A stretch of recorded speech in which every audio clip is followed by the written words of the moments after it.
Now we know a GoPro Hero 11 is thicker than an Autozam AZ1 radiator. All right, today's the day. I'm gonna drain my coolant. I'm gonna install a Navic radiator in my Suzuki Cara.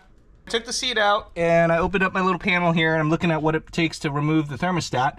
It looks pretty accessible from over here. It's not ideal because it's to the right of this panel. I believe this. It's to the right over here, so it kind of sucks to get at it. I also have to get at the bolt on the other side, so this looks like fun. Anyways, I discovered the source of my oil leak. It's just my valve cover like leaking like a sieve here. It gets all over my exhaust manifold, so it's hot and it stinks, and then it probably drips down onto the downpipe. Makes sense.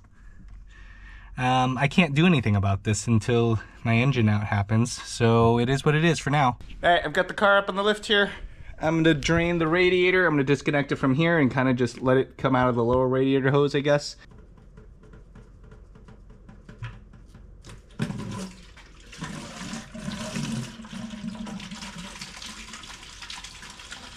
Ooh, look at that.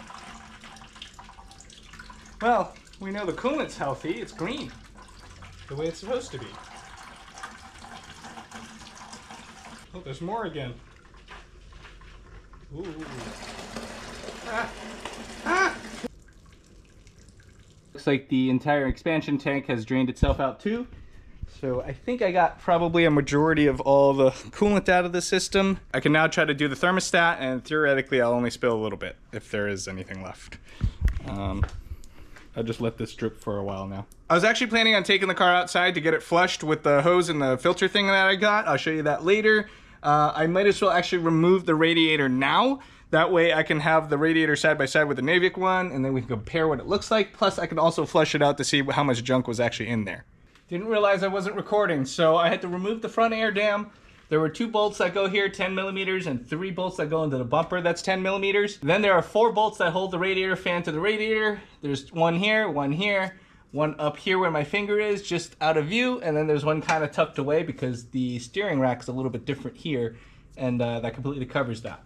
I might have to get at that one from the top. I haven't figured it out yet.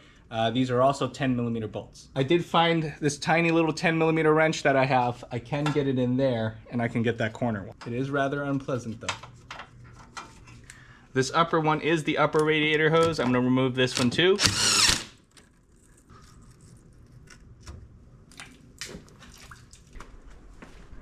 I left for a while and I came back and this is what I find on the floor. There's a whole bunch of coolant everywhere. So it's probably just dripping out of wherever it has some remnants in there. Let's continue taking the radiator out. The remaining fan shroud bolt is right here in the upper right corner. If you're looking at it this way, should be able to get it out from this side, from the top, with the cover removed. The fan is loose back there. It's kind of floating. Actually, it's falling down. I don't know. I'm gonna leave that for now. The radiator is here. This is the condenser. The condenser is kind of in the way. The condenser is held on by 4 bolts. They are 10 mil. There's one there. Same on the other side. And then there's a right hand like perpendicular bracket like this, a vertical bracket on both sides.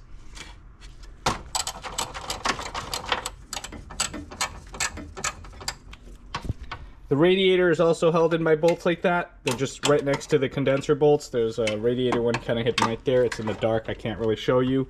Those are 12 millimeters. I should remove those, and then the radiator should just slip right out. I'm ending up having to disconnect all the mounts that hold the condenser, just so I get enough wiggle room to do whatever I need to do. Yeah, this gives me plenty of room to access the bolts that I need to get at. The radiator is unbolted along with the condenser, so the condenser is kind of free floating. The radiator is definitely free floating. It's supposed to just drop down, I believe.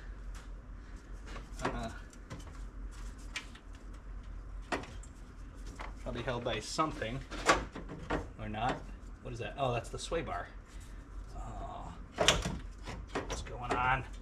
I don't know what happened here. I accidentally bumped the camera to time lapse, but on the left and right side of the radiator, there's a bracket. It's like an L bracket that holds onto the condenser and the radiator. You got to remove that with the 12mm bolts on both sides, and then you can slide the radiator straight out. Coming at the motor from here, you're gonna go in under the throttle body here.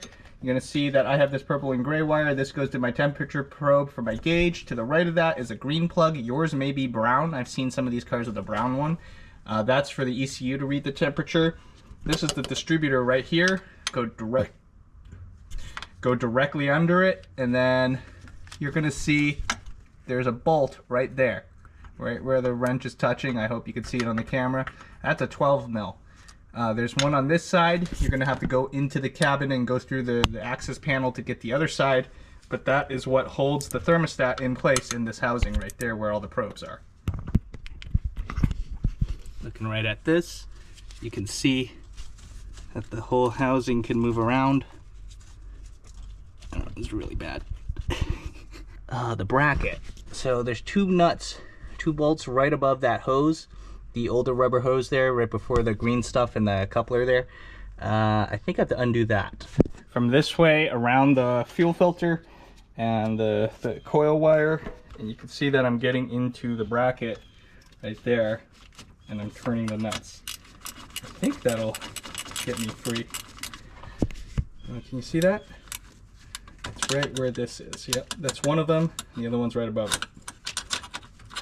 They are loose. Should be able to turn them by hand now. I also had to disconnect my shifter cable.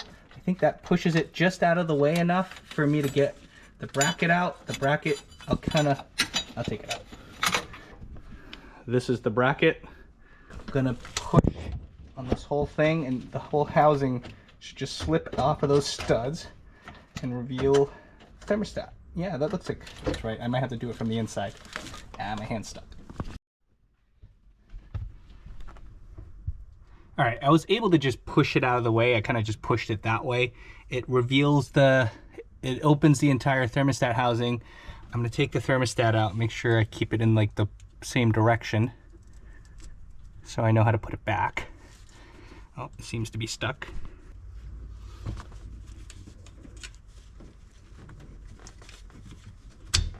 There we go. I pulled on it a little bit with my extension end. Now I should be able to get the thermostat out of there.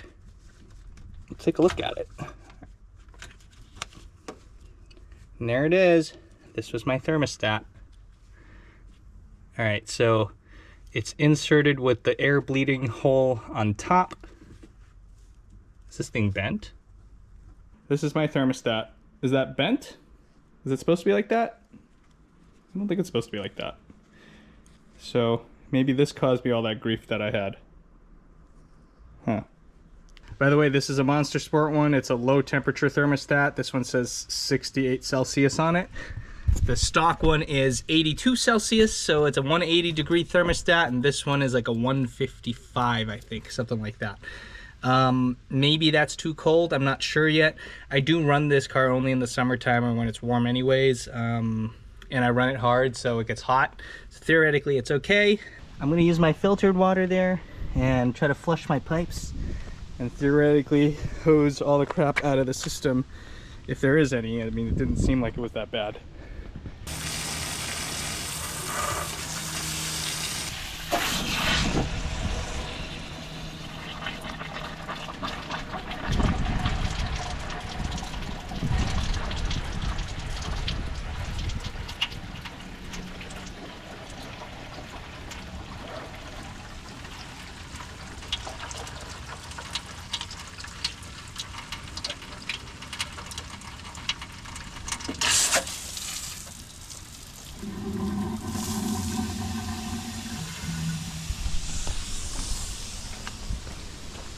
I think all of that came out the front. Yep, that's what happened. Okay, I'm gonna find a way to tackle, you know, I'm gonna take my my little old hoses and stuff off there and swap them out here. If I take that out, theoretically I can get some flow through there too. I think that stuff kind of just goes out this way. Yeah, let's try it. I'm not sure what I could record other than just me making a mess.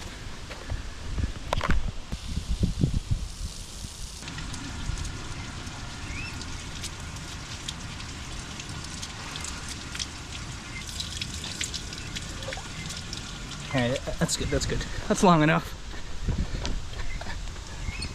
This is my radiator. I'm gonna put the hose right into the lower side, see what flushes out of the upper side, if anything. Yeah. Just polluting my lawn here.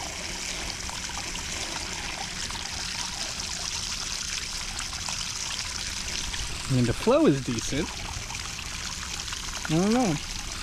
Kind of gross though. Whatever this, it's all coming out.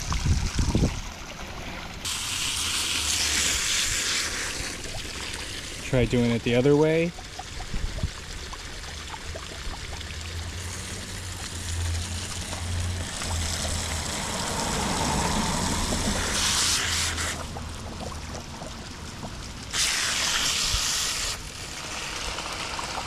Definitely flows.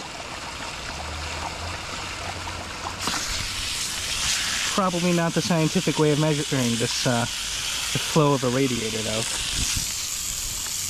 Also, to scrape the old thermostat housing gasket off blindly from this angle, this is gonna suck. It's like right there. I don't know. This is not fun. No. Let's do a quick comparison of the OEM radiator and the Navic radiator. The OEM radiator is about 19 inches across from end to end, and it is about 1.5 feet tall from top to bottom. The Navic radiator is about 19.25 inches across, and it's just about 1 foot up and down, a little bit less. Now that doesn't seem very significant, but the significant thing here is this is 1 inch thick. The Navic one is about 2 inches thick. So this one's supposed to be twice as good, right? Is that how it's supposed to work? I don't know. We'll find out. I don't think it'll be twice as good. It just has to work better. I'll also weigh these. This thing is 5 pounds, 1.7 ounces. What is that? That is 2.316 kilo. All right. This is the OEM radiator. It's a little bit wet. It's not completely dry, but it's empty. So I don't know. It's negligible weight.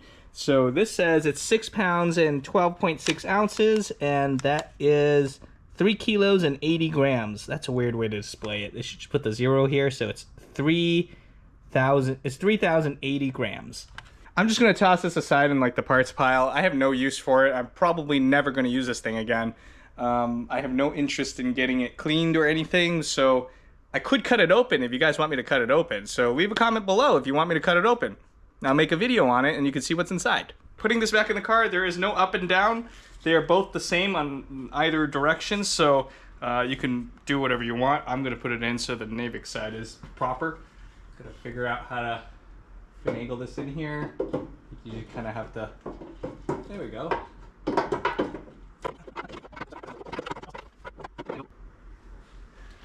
Whew. Now to put the brackets back. The brackets say left hand or right hand, so they make it easier for you to put it back.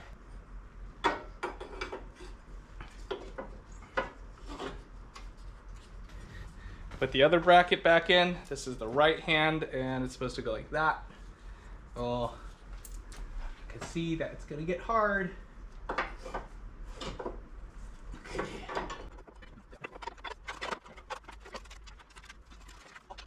See how this moves? I think there's some sort of spot I gotta push it to. I mean, theoretically, it's supposed to go all the way up, right? It's like this on both sides. So, before I tighten it, I gotta make sure the radiator fan shroud and stuff fit.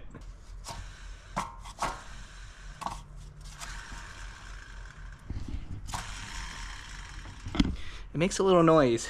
Maybe it's seen better days, of course. This plug goes up that way. Everything kind of just goes up this way. All right. Looks like this still fits. That's a good sign. Oh, no. I'm scraping on the thing. I need more room. Okay.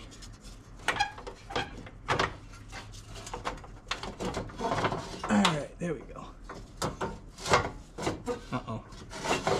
I goofed. Okay, stay.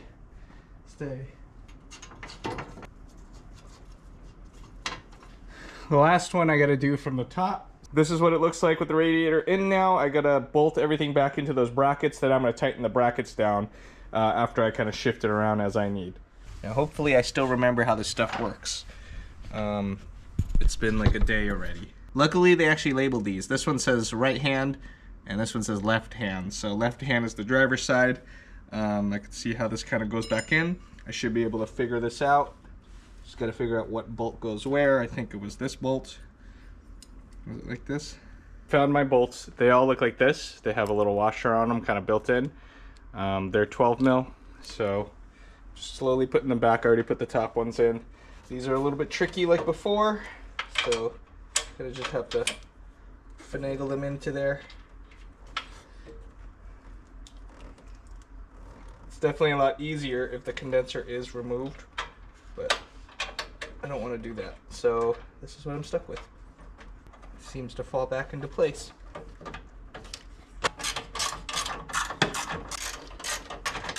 These two longer bolts with the little washers on them, also built in, they go to the top of the condenser here, to the left and the right. I have to wiggle it so you get it back in the hole. I have a problem.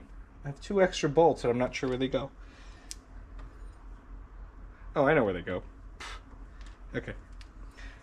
So the longer two go into the side here, into this. This hook goes into like a hole on the side. The bolt will thread into the hole on the left there, and then the mounting tab thing will go on the right.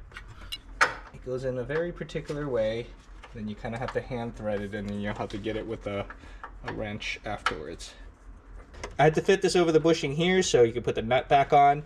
Then I was able to put the bolt into the hole and just kind of hand threaded a few threads, and it is mounted properly in the hole where it belongs. So just do the same on this side and you're good to go.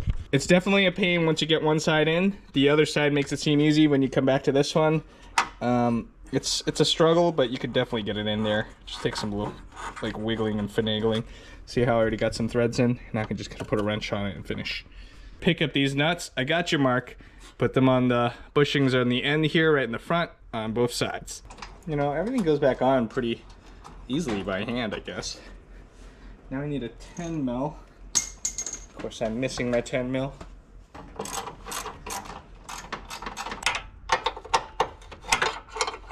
Alright, everything looks pretty good. I gotta tighten the fan shroud on the back.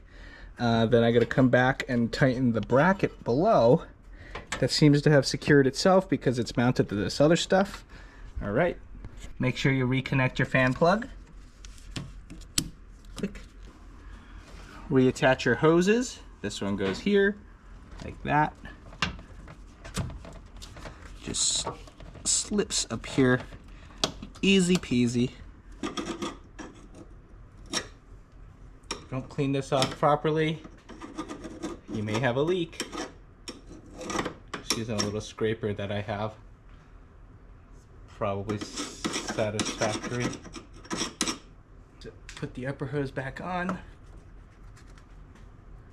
Tighten this clamp. Oop.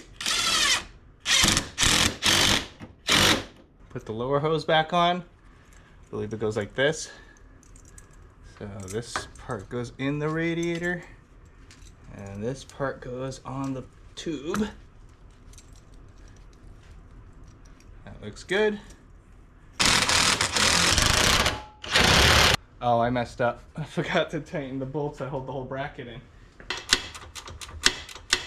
Don't be like me. Remember to tighten these bolts that hold that bracket down.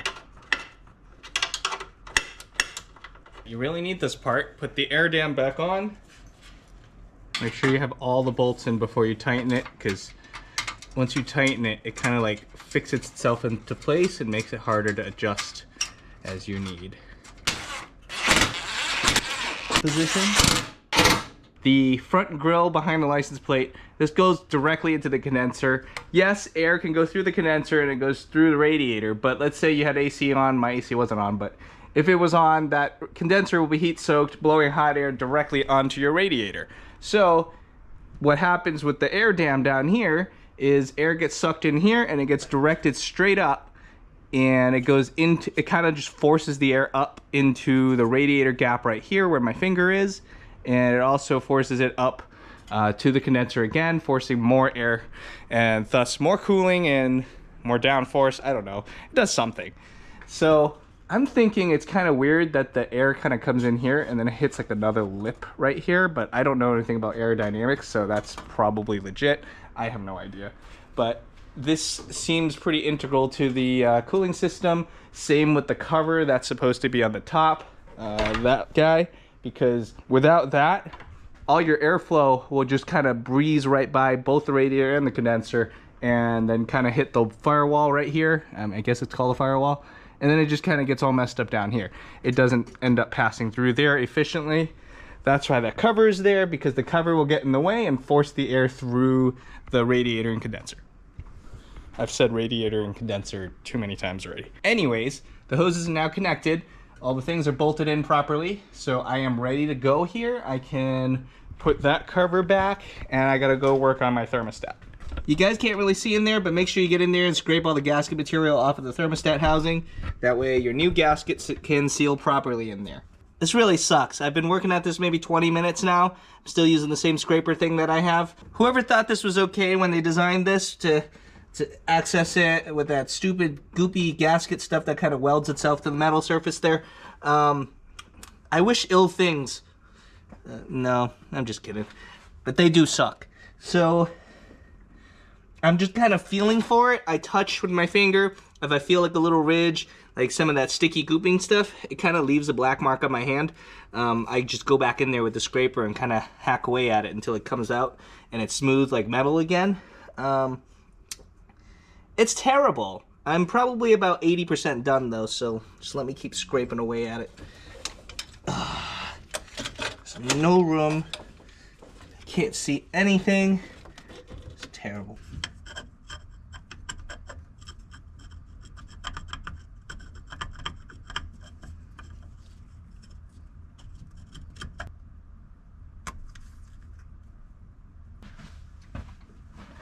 I don't know if I got it all out, but I think it's like 90 something plus % removed, so I think I should be okay. I'm confident in putting it back.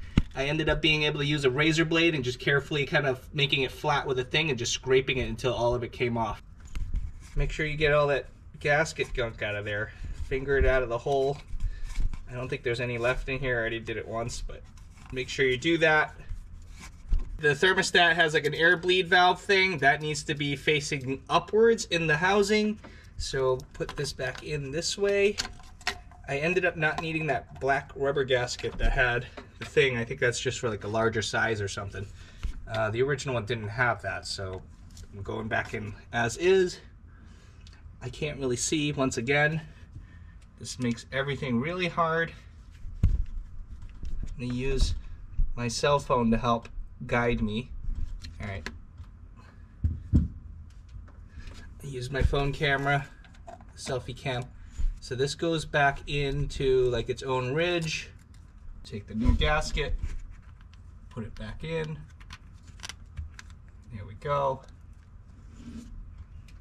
And then put the whole housing and everything, reattach the hose. Oh wait, I messed up. Hold on. Hold on. Take this back out. 1 second. I got the bracket back in. I gotta put the bolts back into the upper bracing for the intake piping. Thermostat is installed. I put the 12 mil hex on there, the 12 mil nut. And then on this side, don't forget there was a 12 mil nut that goes onto the same bracket. There's also a black ground wire there with the ring terminal. Make sure that goes back on that nut. And right there you can see the holes for the bolts to go back in that bracket to secure everything. So I'm going to tighten everything up and I'm going to fill the system with coolant. Time to refill with some coolant. I'm filling the bottle up. Letting it fill the system.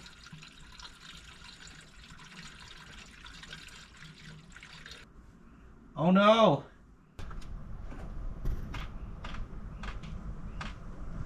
Is it not tight? What happened? Well, this is a problem.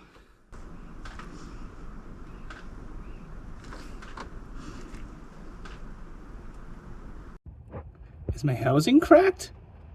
See how it's like weeping out of the body right there in the center? The water drop goes and another one comes out? What the hell? Well, game over for now. I put everything back together. I started filling the thing up with coolant, and there, all my coolant is gone. It's all over my floor. I didn't really, I mean, it's not that I forgot to put something on. My thermostat housing cover cracked. You see that white line right where my thumb is? I don't know, it doesn't look like it's focusing, but there's a crack in this. Why? Why do you have to do this to me? Alright. Well, anyways, that's it.